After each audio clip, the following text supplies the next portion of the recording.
Everyone, I'm here with your Astro Chat for the month of June. So I'm recording this on May 31st, but it'll probably go up on the 5th. And that's actually when we have our first big kind of thing for the month. So what we have right now is we're in what we call like eclipse season, which is where we have some eclipses going on this month. So the way that eclipses work is they always come in pairs. So if you have a lunar eclipse, then 2 weeks later you'll have a solar eclipse. Sometimes it's a solar eclipse and then a lunar, but they're always in pairs, and they're in opposite signs on the zodiac wheel. So for the past year and a half or so, we've been on the Cancer Capricorn axis, and now it's slowly shifting to the Saturn and Gemini axis. So eclipses will bring up things like endings, beginnings. They will shift. They will bring out truths that have been hidden, and they often cause a little bit of uncertainty and chaos as well, as I think we're all seeing by the what's going on right now in the world, for sure. So what we have is we're briefly going into the Sagittarius Gemini axis, and then it shifts back a bit into Cancer Capricorn before moving forward again. So we're right on the line of things shifting. And so what's happening is instead of the 2 eclipses, we've got 3. We've got 2 in June and 1 in July. So a little bit unusual. But our first eclipse will be today when I put this out on Friday, June 5th, a lunar eclipse at 15 degrees of Sagittarius. So lunar eclipses tend to bring up issues that have been hidden. I'm expecting that there's going to be more things that have been hidden come to light. And often they reveal things that need to be revealed to us. They reveal secrets. They reveal things that have been hidden. And being in Sagittarius is ruled by Jupiter, which has to do with justice. And so we're seeing injustices getting revealed. Things that have to do with international relations may get revealed on a worldwide scale. So it's going to be an interesting week. It's also a very volatile lunar eclipse because it is there's a lot of Mars aspects going on, and so there's going to be the Sun, I believe, squaring Mars. There's a lot of Mars energy going on. So it's it's a bit of a volatile time. So what I tell people is if you hear something that week, like this week, you hear something this weekend that's upsetting, don't have a knee-jerk reaction to it. Step back and think about it. That doesn't mean don't react. It doesn't mean don't get upset about it. But it's saying like don't react to it right away because you might overreact or you might be more aggressive than you think. Also, be careful of others being aggressive as well because people they're kind of frustrated and there's a lot of frustrated energy that's going around this particular week. So a volatile lunar eclipse. Lunar eclipses always occur on full moons and solar eclipses always occur on new moons, just so you know. So that's June 5th. June 13th, the next major one we have it's a Saturday. We have Mars conjunct Neptune. So they're together in the sign of Pisces and they're going to meet up. And so we have the planet of action and communication and aggression and thing with Neptune, who is very much about community and harmony.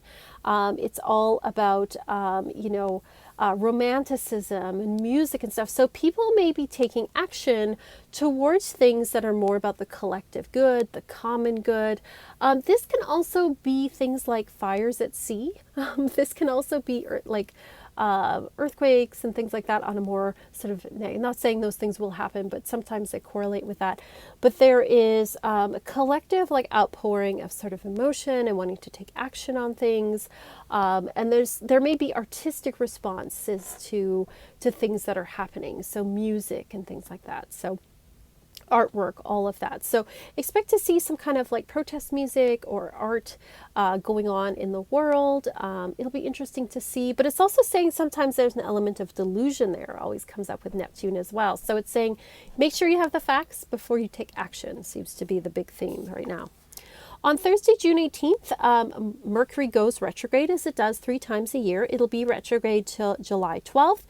It's going to be retrograde in the sign of Cancer. So look at where Cancer is in your chart to know where the Mercury retrograde will affect you. As always, Mercury retrogrades can bring up things like miscommunication, travel delays. I mean, I don't know how many of us are traveling, but it can. things breaking down. But, it also gives us a chance to reflect on things, to redo things, to edit things, to review things. It's not all bad. And when it comes up in Cancer, it's really asking us to review how we're talking about our feelings and our emotions and looking at the past and talking about it. So it really asks us to do a bit of an inventory, a bit of a review over the next month or so. On that same day, we have Mars making a sextile with Pluto. And this month, he is making sextiles with with Jupiter, Pluto, and Saturn, so some of the bigger planets. And so he's giving us opportunities to energize issues in those areas. So on that day, expect that there may be some news about something that happened in the past, and he's asking us to reflect on, what do we want to do about power dynamics in our lives and in the world? How can we use power in a positive way? What do we want to take action on in those areas of our life? On June 21st, we have June 20th, first, we have our summer solstice. The sun is moving into the sign of Cancer, which marks the summer solstice in the northern hemisphere, winter solstice in the southern hemisphere. And so the focus changes from sort of, talking and getting together with people. We become a little bit more homebody, want to be at home, want to nurture ourselves, want to nurture others.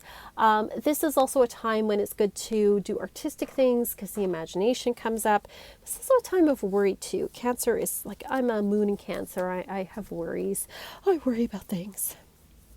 All right, so we go from, I got my little cards here. We go from versatility, which is the sun in Gemini, to resourcefulness is the word that we have here. And so it's more about like being inward rather than outwardly focused. More time in the backyard and the garden, so to speak. We also have Mars making a sextile with Jupiter that day. So he's asking us, what do we want to expand? What do we want to work on? The only thing I would say with that aspect is don't overpromise things. But he's asking us to activate, like, how do we want to see the world in a better way? What do we want to put energy into? And he also sort of like, it amplifies things, like it puts an amplification on things. So things may seem bigger than they are. June 21st, next day, we have a solar eclipse. We have a new moon at 0 degrees of Cancer. Solar eclipses are like beginnings and endings. They put something to an end. They put something to rest. Sometimes that really surprises us. So look at what's in your Cancer house. And it's interesting because that's going to be the last eclipse we have in Cancer for quite a while. So whatever issues you've been kind of dealing with in that area for the last year and a half, it's going to get put to rest around that time. So watch for beginnings and endings on the 21st or around there.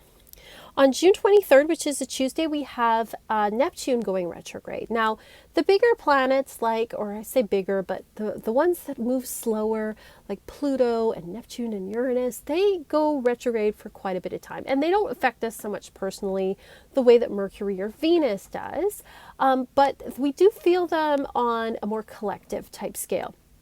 So we're going to be reviewing how we want to do things collectively. We're going to be reviewing spirituality, what our spirituality means. There may be a little bit of movement towards more retro type music, but we're looking back on things and how we feel about them and how we feel about our place in the collective.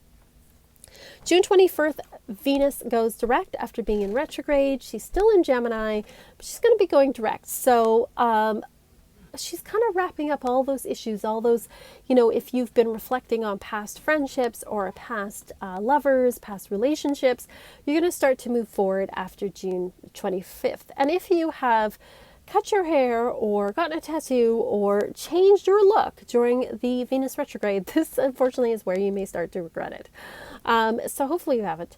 But Venus, she's moving forward again. So there's like a forward movement. Things are getting better. Things are improving in those areas of your life.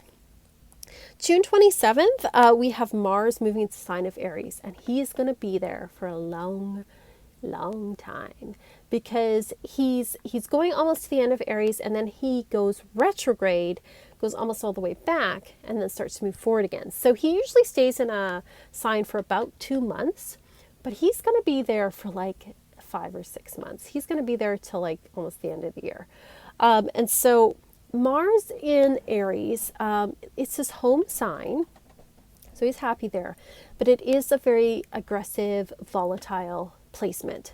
So he's asking us to energize things and but to use it in positive ways. So make sure you're using the Mars energy of competition and desire and for things like exercise and competing in a positive manner and energizing things rather than in like aggression and things like that. So look at where your Aries house is in your chart to know where you want to activate your energy.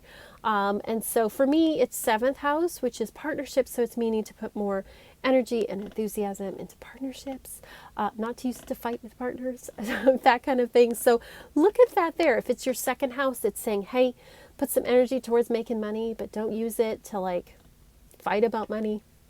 So look at that area there. Mars is going to be there for quite a while.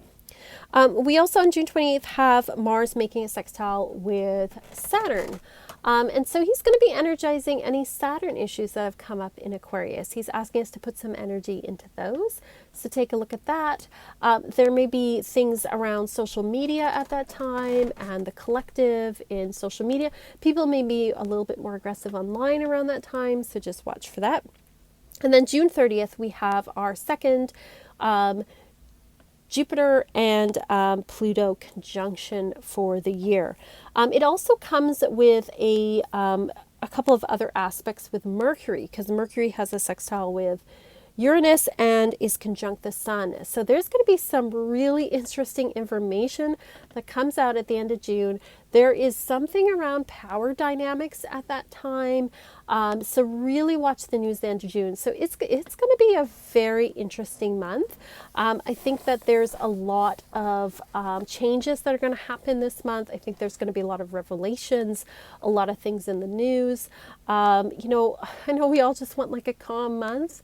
Like 2020, could you like please let us off this ride, right?